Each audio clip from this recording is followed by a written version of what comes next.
Minamadali na ni Laguna Representative at House Committee on Ethics Chairman Joaquin Chipeco ang pagdadagdag ng mga miyembro sa kanyang komite. Ito ay para maisagawa ang utos ni House Speaker Feliciano Belmonte na i-review ang kanilang mga patakaran ukol sa pag-imbestiga sa mga dating miyembro ng Kamara na lumabag sa batas. Mula sa Batasan Pambansa, may ulat on the spot si Sherry Ann Torres. Check!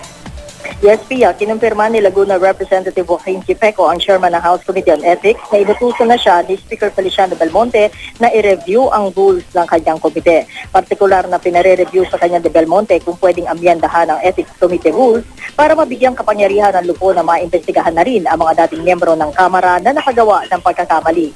Sa ngayon kasi, mga kasalukuyang miyembro lang na pinaghihinalaang lumabag sa batas ang pwedeng imbestigahan ng Ethics Committee, sabi ni Chipeco. Sa kasalukuyan, 10 pa lang ang miyembro ng Ethics Committee. Kaya sumulat na si Chipeco kahapon kay Belmonte para madaliin na ang pagtatalaga ng 15 bagong miyembro. 25 kasi dapat siya ang miyembro ng Ethics Committee. Kapag kumpleto na raw ito, agad na magpapatawag si Chipeco ng organizational meeting na susundan agad ng pulong para sa pagre-review ng Ethics Committee rules.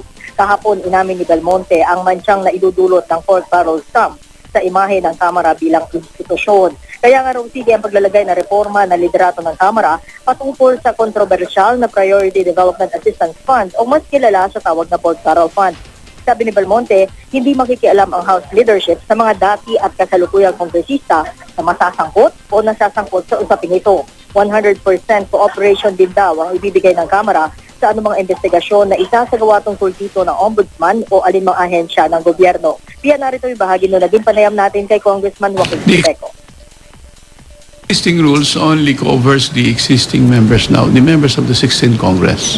The suggestion of the Speaker na pag-aralan the possibility of itong kung sakaling yung mga previous members to be covered under the jurisdiction of the Ethics Committee will have to be discussed. Piya, ang sabi rin sa atin ni Chipeco ay agad din daw na ibibigay niya o pagbibigay alam niya sa media kapag magkakaroon na sila ng schedule para nga dito sa pagre-review ng magiging patakaran ng Ethics Committee. At yan muna, latest mula dito sa Kamara. Balik sa iyo, Pia. Maraming salamat, Sherry Ann Torres.